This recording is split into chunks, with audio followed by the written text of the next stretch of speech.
Hello there, welcome to my reaction to Dark Souls 1 Defining a Genre by Zero Lenny.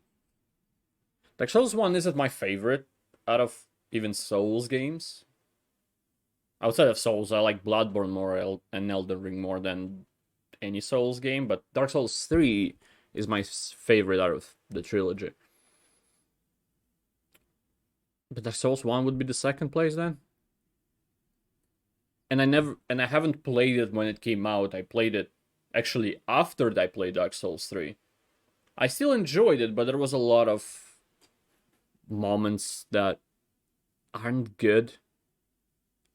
Like it felt very unpolished.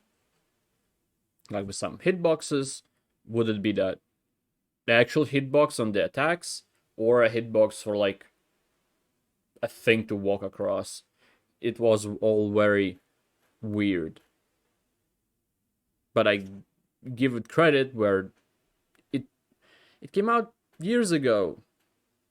And I mean, it's the second game. I guess Demon Souls should be something that's very unpolished, and then Dark Souls 1 should have been more polished. It probably is. I never played Demon Souls at all, never mind the original. And just I don't know how unpolished that is. Scared. Anyway. Let's just start this. Like, comment, subscribe, become a member, and let's begin. Look! Is everything fine? What the fuck is this? Louis! Yes, sir. Get out! Because what the fuck are you doing? Sorry, chef. Yeah, do me a favour. Yes, chef. Take that Hell, out. Give me the Souls. fucking jacket and fucking up out of here. Get out! Yes! Get fucked! Dark Souls is not a confused game. It knows exactly what it is. I know that's quite a weird way to start this video off, but it has to be stated, as it is the prevailing and overarching theme here. Games will usually have ideas about what it wants to do, what it wants to achieve, but oftentimes it'll fall short out of compromise, losing their original direction, whatever. It doesn't matter, because Dark Souls 1, right from the very start to the very end, knew exactly what it was and what it would take to realise that vision. Now, of course, like all games, Kind it of. isn't perfect. There are bad points here, but even in the Yeah, it's also like it feels like from the start to beginning they took different amount of time to develop the game. Fuck off, cars. Like after the half of the game they started reusing enemies more and more. Like the Capra demons and the Minotaur demon. Don't remember its actual name. And the Asylum demon too. They just started using bosses or enemies over and over again. So it feels more. The second part of the game feels more rushed. But I think that's where the best boss is at for the game. So it's kind of a double-edged sword. I don't know. those shortcomings, it still comes across as an exact vision. Well, maybe apart from that one area, but that's for later. For now, what I'm trying to say is that it takes an exact vision to create a Actually, best and worst boss. Best bosses and the worst boss. You know what I'm talking about. Everybody new knows. game genre. The Souls-like. And I feel that's like so crazy to say, man. Like, just think about that for a good few seconds. It created a new genre.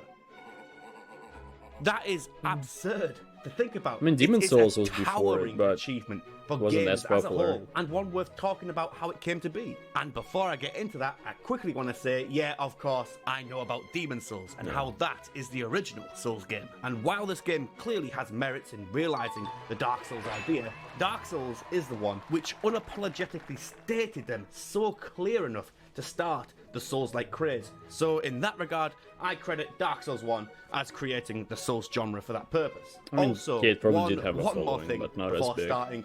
There's only one Souls game I like more than this.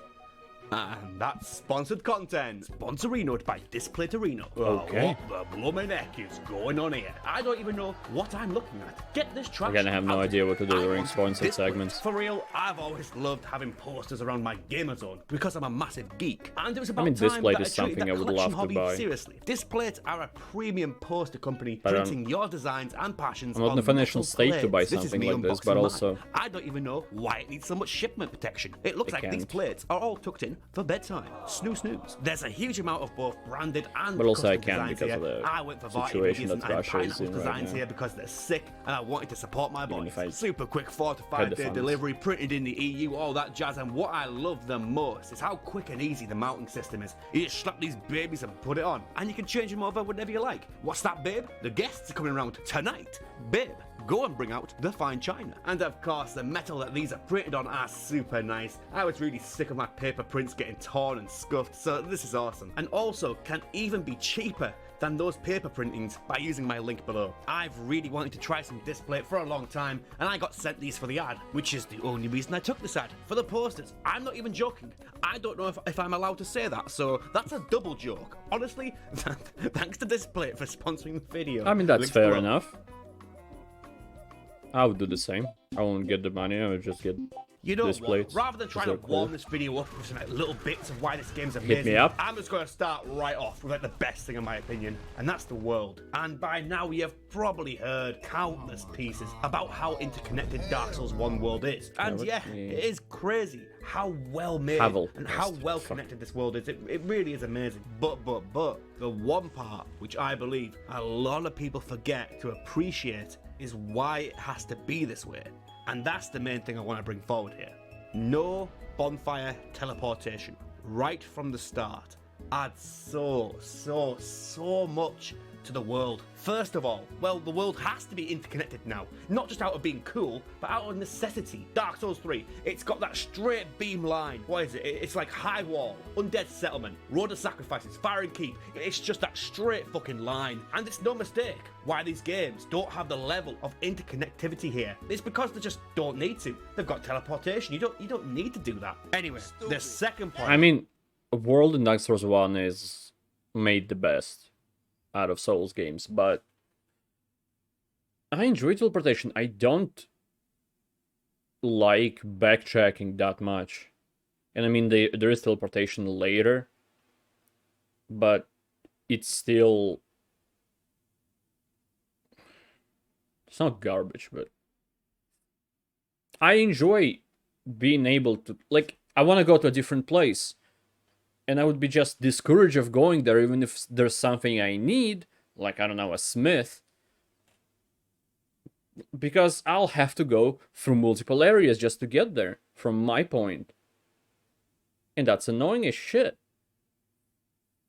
I mean, they made the world very interesting, like all the interconnected sections and stuff. That's good and all. But again, I'm just lazy. I don't know what else to say.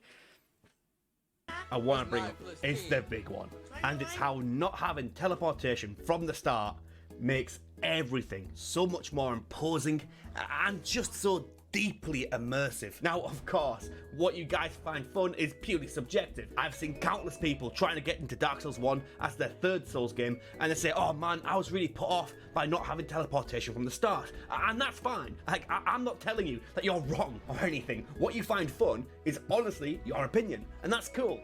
But I wasn't put off I by can it. put into I was just words annoyed. really well I still beat the game how in the absurdly DLC. deep the game feels without teleportation, and this is gonna go on for a while, so bear with me.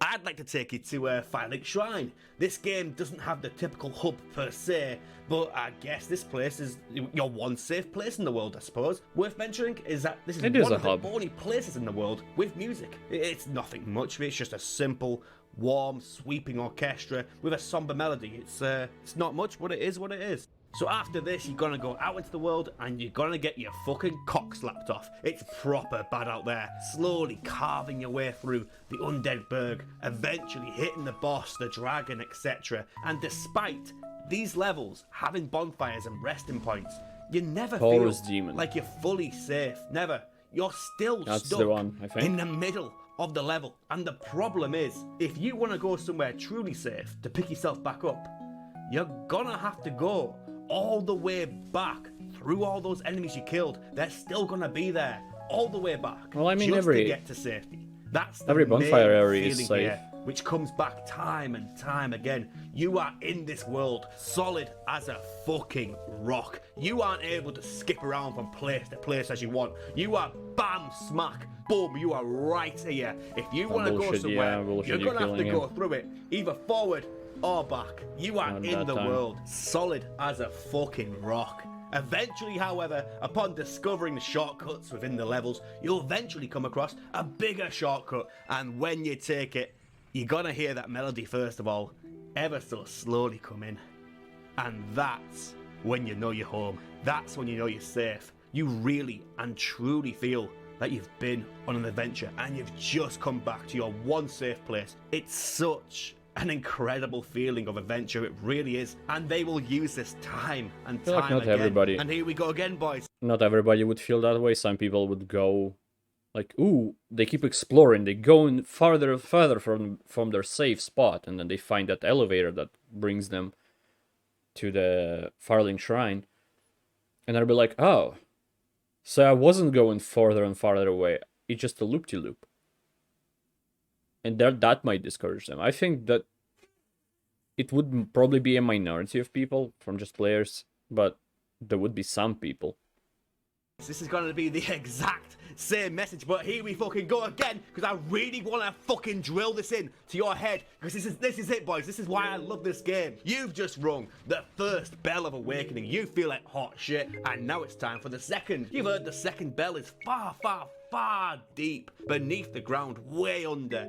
You start off in the narrow lower streets of the Berg, which leads you to the sewers, and this is where it starts getting deep, man. I mean, I know a lot of first timers can relate here, and it's that once you get into the sewer, man, you are there to stay. Again, it's like this. You hit a bonfire down there as your temporary base, but you never feel safe. There isn't a blacksmith here to upgrade your weapons to. You can't do anything here. Yeah, there isn't Firling Shrine. Yeah, and if you want to do all that, you gotta go all the way back up, yep, through all those enemies you just killed. Yep, they're still gonna be there, waiting for you if you want to do that. It's moments like that which you just can't do with teleportation. You really feel so submerged and deep underground because, shit, man, you can't just skip out. You gotta get out. You gotta get out. A lot of new players can probably relate to this. Being cursed. Again, that's not a necessarily good thing. It is kind of immersing, but it just, you feel less than immersion, you feel kind of trapped.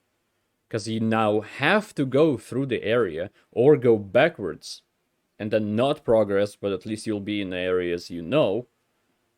Which again, probably discouraging for people.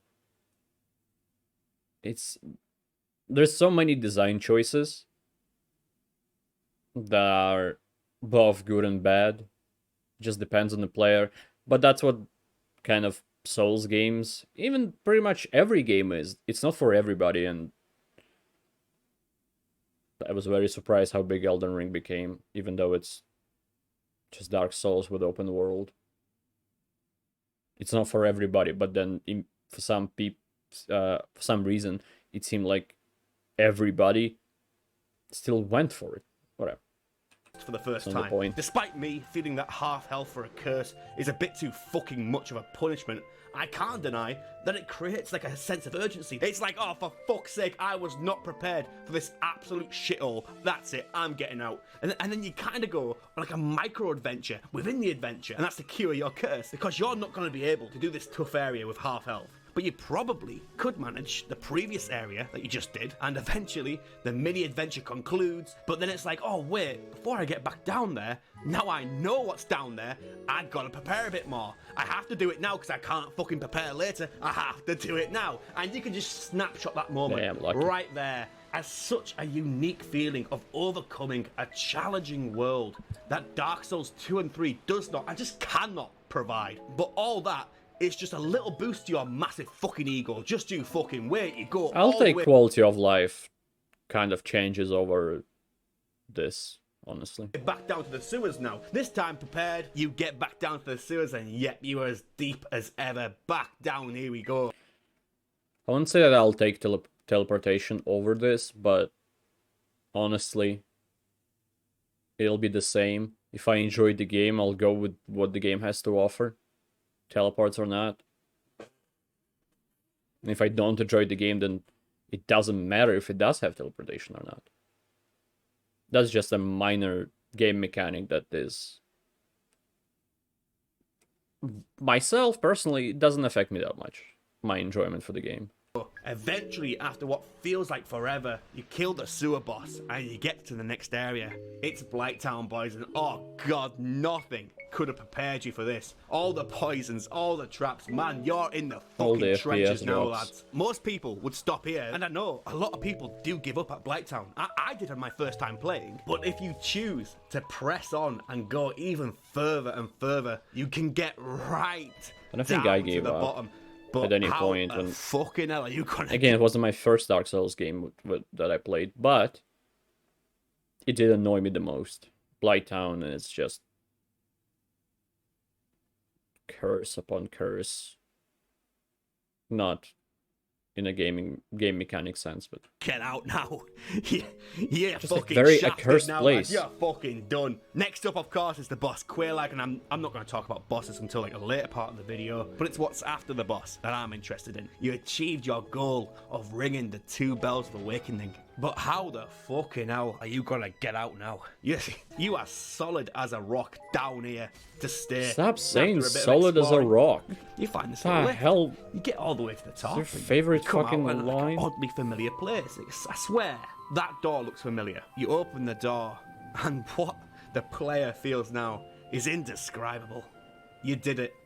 You are finally out of Black. Honestly, he's saying it like it's always one way through. You always have to go this route, but that's not how the game works. There are 2 entrances, and you could. I actually rarely go through the sewers and then to Blighttown. I go this route. Like when I first played, I went this route. I chose the master key or whatever it's called. I unlocked the door and I just, oh, what is this? And I just went to Blighttown. It was annoying as shit. But I didn't even know that was a way until way later. When I didn't need that way, I was just exploring stuff. And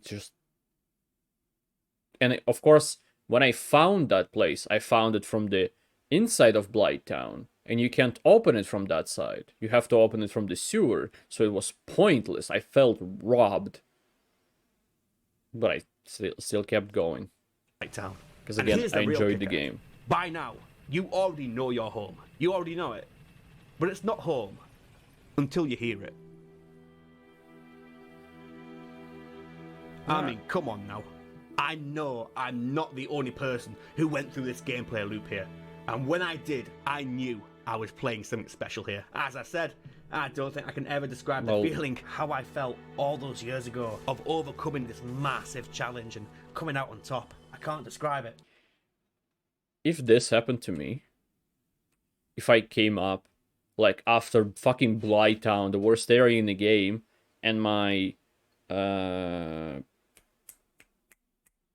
bonfire, my checkpoint essentially, is down there, and I came up here, and the fucking fire maiden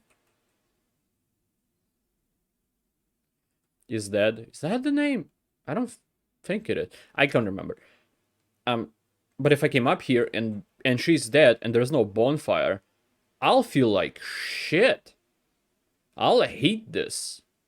Because I went through such a fucking demented area for nothing. I'm not even back at the hub, back at the every path combined. No, that doesn't count, because if I die at any point, I'm back at the Blighttown, have to get out again. I would hate this. I don't think this happened to me when I first played the game, because I don't think I found a way to free the guy that kills her. But god damn, that would piss me off. Person who went through this gameplay loop here. And when I did, I knew I was playing something special here. As I said, I don't think I can ever describe the feeling how I felt all those years ago of overcoming this massive challenge and coming out on top. I can't describe it. But what I can say for a fact is that feeling can never be accomplished in the other Souls games. Probably like have that. to go all the way here Never. as the closest Absolutely bonfire. never. Man, I know that was a super long segment just to get like a 1 minute point across, but I just really wanted to get into the guts of why I absolutely adore this game. And maybe from me talking so much, you can tell how like genuinely excited I am to talk about this, because I just fucking love it, boys. I really do. No teleportation does so much. And when you do beat Analondo, you get the Lord Vessel, which finally unlocks teleportation. And giving that to the player halfway through the game, it feels like pure fucking heaven. It really does. And yeah, the world after this point does get very fucking linear, like Dark Souls 2 and 3. You go to the graveyard, straight to Nito. You go to the fucking archives, straight to Seath. It's a very fucking straight line because there's no reason for it to loop. You have teleportation. Before I wrap up this very long section, I know there's so much more to talk about with the world, which I'll kind of go into a little bit in the other sections of this video, but this is the main one for me. And what's so important to outline here is that this is all done very, very intentionally. No teleportation was not an accident that they forgot about and they wanted to put in later. Obviously. The intro says it, boys. They knew exactly what they were doing here. Every piece has its place in the world and they all play a part. And it's all so unapologetically intentional. And that's it, boys. That's what sets Dark Souls 1 as my favourite in the Souls trilogy. Probably just this one feature. It's just that impactful for me. It's nice to hear him. He is very passionate about what he likes. And it's nice to hear that. It's just that I don't share the same feelings. I like Dark Souls 3 over Dark Souls 1 just because it's the bosses and fights are kind of more mechanically challenging, not just accidentally. And like every boss, does every boss have a second phase? Maybe like the fights gets harder, and whatever amount of tries it took you to get to the second phase of the first time, you can pretty much forget what you learned about the boss because the fight is now gonna change and you have to adapt again. And I like that a lot. Ornstein Smough is a good example of that in Dark Souls 1. But it starts as a gang fight and then you're left alone. So it's not... The fight does change, but I think the second phase is easier than the first. And I mean, it does happen in Dark Souls 3 as well, but like something like Pontiff is actually the opposite, where the second phase is a gank, unlike the first one, and becomes much more challenging because of it. But that's my likeness for this game. So I loved Elden Ring. Doesn't matter how many bosses there are, repeats of bosses there are. Like, different types of bosses felt different. Different phases of them. Amazing. Like, some of them are very cinematographic. Very cool to look at. Like Godric, who cuts his own hand in the middle of your fight. And even though he's kind of easy because he's open for a long time, at many points, it's still a very fun boss fight. And seeing that happen, not in just some cutscene, like usually it would happen, actually his model, like in-game model, does that and stuff. It's cool. It's fantastic. That's why it kind of goes... Normally for me in games, it goes like... Let's say it's a trilogy, 1, 2, 3. 3 being my favorite, and then 2, 1. But if it's Dark Souls 2 had actually changed a lot of mechanics in a way that I don't enjoy, so I enjoy it less than Dark Souls 1. But again, now for me it was a long segment to get a 1 minute point across that. Even though I like seeing him enjoy what he does in the game, I just don't share the same feelings. That's all I wanted.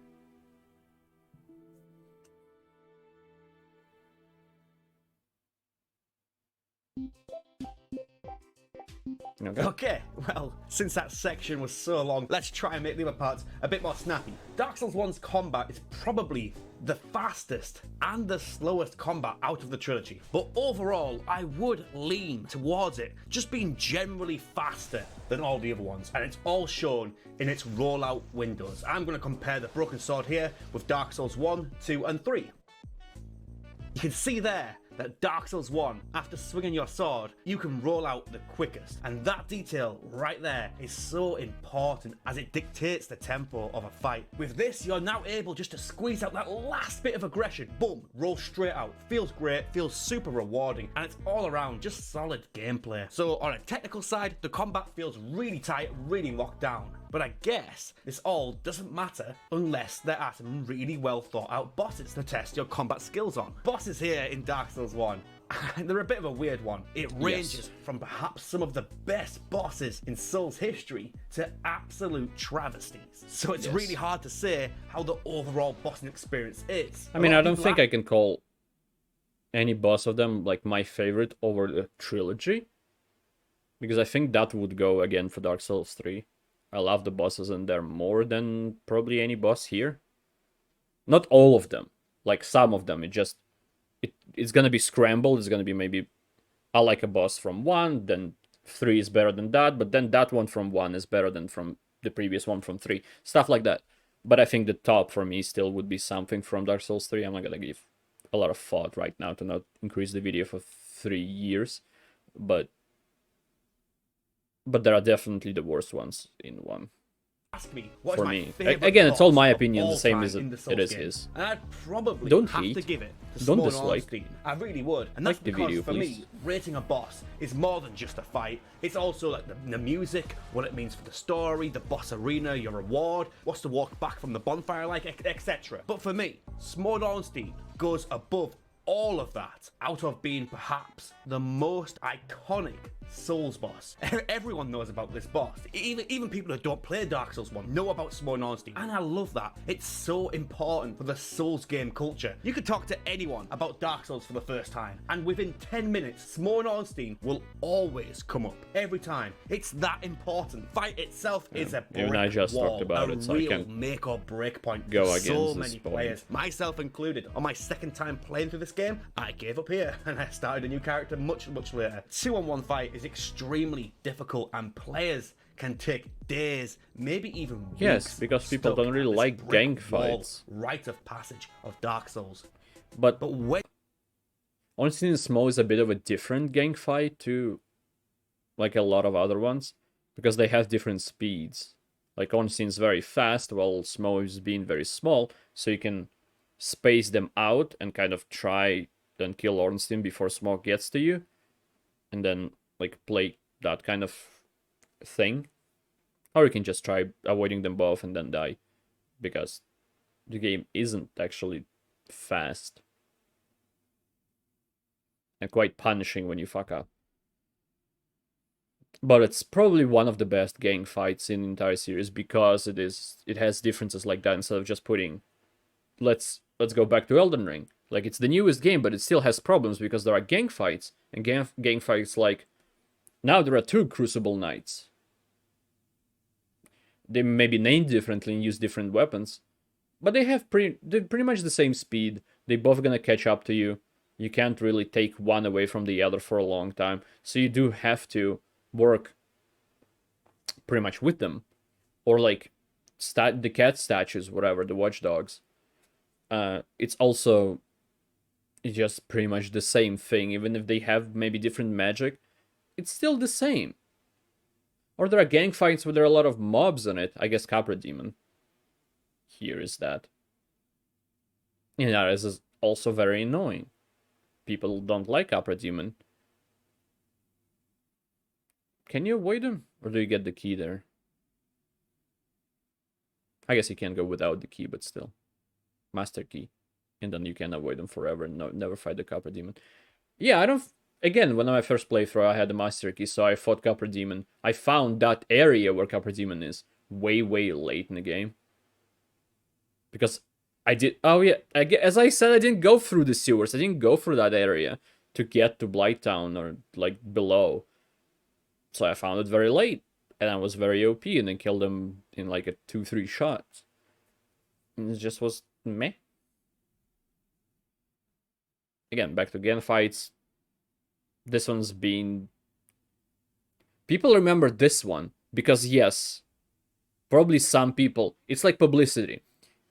Any publicity is good publicity. So even if people say, I hate this fucking boss fight, I don't want to play the game anymore because I died so many times, it's so fucking hard that I'm not gonna beat it, it's bullshit. It still gives publicity to the boss. More people hear about the boss and maybe want to conquer it, unlike their friend who didn't. It's publicity for the boss fight. That's the way they get the most notoriety in just, not even Dark Souls community, but just gaming community. Even though, for me, this boss fight is worse than Gwyn. I think Gwyn is one of the best, if not the best boss fight in Dark Souls 1. But not, like, statistically, just less people got to Gwyn than to Ornstein and Spa. Because I count them as... Actually, you can count them as last boss of the first half of the game, because then you get the Lord Vessel, and then you can go and kill, like, the 4 main big baddies to get access to Gwyn, and that's the second half of the game. I don't know. That's just my feelings and thoughts about this. That dub.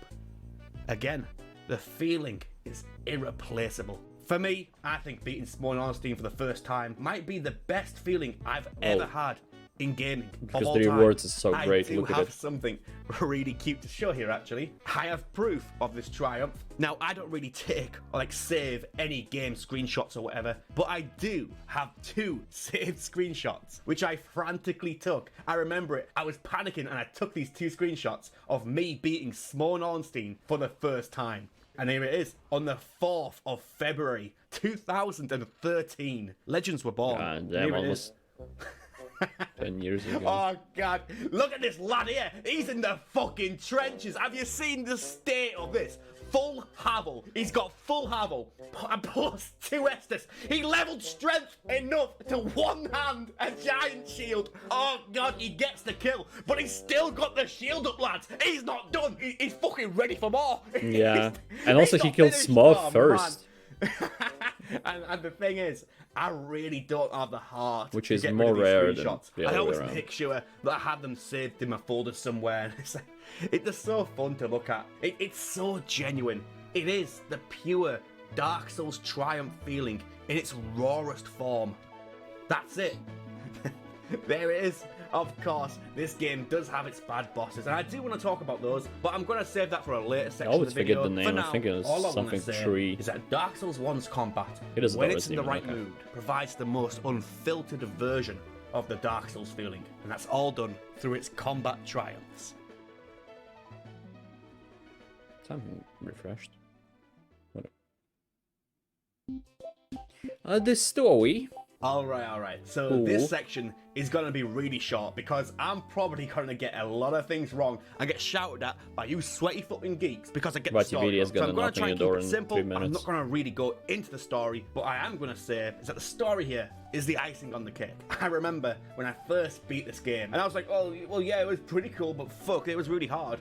And then I watched Varty video and I was like, it's the best fucking game ever. So yeah, I'm not going to say what it is because it's so nuanced in its tellings of it, but I will say what I like about it. I love how the first cutscene that you get sets the stage. It stands up these big players in the history of the world. And you're like, wow, look at this fucking egg in a bud right here. He's fucking massive. And you see all these big players in the world straight off. It's not like Dark Souls 2 in the first cutscene. There's like, I don't know, fucking, you have a wife and child and the fucking melt Dark into Souls mush. 2, Like, I don't give so a fuck about my fucking guy's weird. wife. I care about the world I'm going to. The big players, what did they do? Where are they? What did they That's set why up? 3 But the changed thing that. is, after this cutscene, then they never you did get little 2 to again. nothing in the way of the story. You're like, well, alright, where's this Gwyn fella? I want to bite his cock off. But no, you're just here. And the way that you do figure out the story here Suck it is first. all throughout reading item descriptions and noticing subtle world cues. For me personally, I absolutely adore this because it's a story that's always been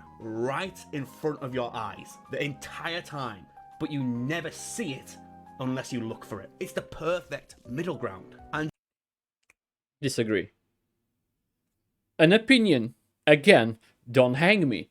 But I don't think to get the like Dark Souls stories you have to read every item and like look very close. You can just gather the story by playing the game without doing that and understand what's going on. Like, everything's locked, they hold the key for that, you use Lord Wessel to open the gate to Gwyn, and then you become the flame instead of him, whatever, or not. You can get the basic for the story through playing the game, and I think it's fine. You don't have to know every little detail to enjoy the story.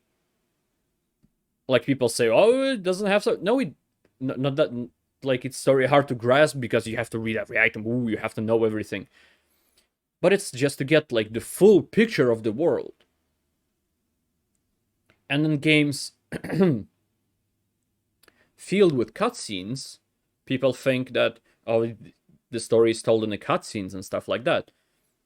But you have to still, in some games, like, go out of your way to collect items that would tell you the story of the world more. Like, piece it together. Like, let's say Horizon Zero Dawn, because it's for some reason on my mind. But in there, there's a lot of dialogues, there's a lot of cutscenes, like, you get the story. But then you can go do optional things that will tell you more about the world. Same way, like here, you'll find that there is 2 statues next to Gwyn and one of them is taken out. Like, stuff like that. It's like something optional, but just here you get no reward or pointer or anything towards that. You have to piece it together yourself or watch video. And in other games you have to collect some kind of an item, some kind of an event to do to make that happen. But overall, you still can grasp the story just by playing it. I don't know. And yeah, that's all I wanted to. And just, you don't need to know every bit of the story. Just know. You don't have to know who's related to who and why is it specifically there. Why is this that? Why is that that? You don't have to know that. The story of the game starts when your character appears, and then it ends when you finish the last boss. That's the main story. For me, it doesn't really make it better, just because 5 minutes before my character appeared on the screen, there is a shit in the corner you can go to in the middle of the game that was left by Gwyn because he was next to you waking up, or some bullshit like it. It adds to the world. I can see the value of it, but it doesn't, if that exists or doesn't exist, it's not gonna make a game better or worse for me. I don't care. To say about the story. As I said, I don't really want to go into it because I feel like I'll fuck it up. But what I do want to say is that the way it's told in game is fantastic. When you think about it, it's such an incredibly difficult feature to pull off. Dark Souls 2 and 3 tried this style, and it always felt just a bit flat there to me. Always did. I don't know, maybe that's just me. But Dark Souls 1 absolutely nails the style. I think my favourite example of this is to show something you may have not seen, but it's such a perfect way to show how this game uses its world as a story. While working on the game, an artist approached Miyazaki with a design, and quote, "I remember when I was drawing the undead dragon, I submitted a design draft that depicted a dragon swarming with maggots and other gross things. Miyazaki handed it straight back to me, saying, this isn't dignified. Don't rely on a gross factor to portray an undead dragon. Can't you instead try to convey the deep sorrow of a once magnificent beast doomed to a slow and possibly endless descent into ruin?" That about sums it up perfect for me. Everything has a story to go with it, whether it's little text descriptions or just looking at it. The story. Yes, everything. It's not Dark Souls exclusive. Design choices are made in every game. Some pull it off better than others, but they still are made for some games, and things look the way they are for a reason. Like, there is a reason behind them for most games. Again, Horizon Zero Dawn, there is a reason for the robots to look like those animals or dinosaurs or whatever the fuck. There is a reason to it, and you can find it. Might be even by doing optional quests. It's optional, and there is a reason to it, like in the lore. And I agree that you don't have to rely on a gross factor. You don't have to like to fall into a cliche. But like, if it's undead, then there are maggots there. But you couldn't make it no maggots, because he's been dead for a long time, or it's been dead. It's just, sure. Story in this game is everything and everywhere at once, to an absolute cutting level of depth. There was an old saying. I think it's an found. overstatement. Thou who art undead art chosen. I don't know. Okay, yay. Right, well, I couldn't avoid this for much longer. Even though I do love this game, it has got its fair share of shit, and it's a bit everywhere. As I said in a previous segment, I'd come back to some of the problems I had later. First of all, and this is a big one I see a lot of people saying, and it's that the game drops off in the second half, which I kind of agree and disagree with. The bit I somewhat disagree with is when people say the entire second act of the game drops off. I don't know if it's my preference or whatever, but I wouldn't say that places like Thieves' Archive, Sif on the Dark Route Basing, they aren't entirely like bad. I mean, yeah, sure, they are just like a bit worse than the previous areas and like not as fun to explore. But I wouldn't really say they're all that offensive. So for me, I'd say it's more like a steady decline downwards, accumulating in the infamous Izalith and the Bed of Chaos. Yep, so here we go. So this entire area is perhaps the worst I believe Dark in Souls all of still Souls tail history. cutting mechanics The from Monster giveaway Hunter. Is right at the start. Have you seen the fucking state of that? It just screams to me. They opened up the level editor, selected the enemy, and they just copy and pasted him. There's a bunch all over the fucking shop. What a fucking joke. And of course, the beloved Bed of Chaos. And the whole Bed of Chaos thing really reminds me of the philosophy behind Dark Souls 2. They wanted to try something new, unique, and memorable. However, like Dark Souls 2, it is memorable, just alright. because you tried something new, it doesn't mean it's any good. And what you get here is perhaps the most hated boss in Dark Souls history. You might know about the development cycle of this game and how this entire place was not finished before release. And again, like Dark Souls 2, you could say, oh man, well, they didn't get to finish it, so like lay off them. I mean, Christ, come on they still now. You released still it. paid $60 for it. Okay, Yeah. well maybe not $60 these days, but you know what I'm saying. And yeah, I'm extremely curious too about what this would have looked like if they had a bit more extra time and it all played out as it should have done. But the matter of the fact is that it didn't end up that way. That's not what we got. This is what we got. Plain and simple, what a fucking joke. So to sum it up, it's got high highs and low lows, I suppose. Combat-wise, there's some very weird feeling places. Like 1 second, it's pretty standard difficulty. Then bam, all of a sudden, you're being brick-walled again with something insanely difficult. And speaking about combat, worth mentioning that the original had some very, very weird dodging mechanics. Mainly something called omnidirectional rolling. I don't want to get too much into it, but basically it means that you could only roll in 4 directions. Up, down, left, right. That's it. The remaster kinda fixes it a little bit, but still, the dodging here feels really fucking like the bad. 8 directions. Really, the more I think about it, there's remaster. so many like little problems in this game. The PvP in this game is absolute dog shit. If you care about that, I don't give a fuck. It's got super punishing mechanics for like no reason, like curse. You only have like 2 ring slots. I think there are a lot of little shits that instead of what, but there are some big ones. Like Lost Isle is the entire area, and Bed of Chaos. Like there's multiple things that's wrong with it. It's just the whole thing is wrong. But there's still a lot of small details.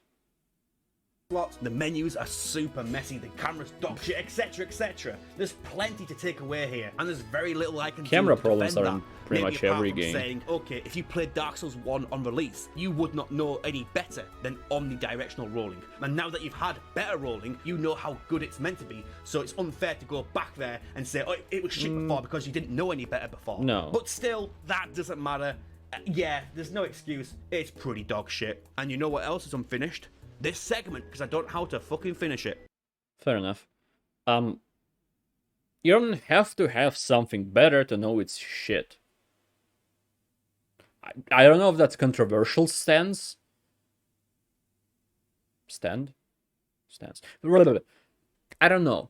But if it feels like shit, it's like shit. It might be your opinion and people would disagree with you just based on what you said, not because there is a better thing for it.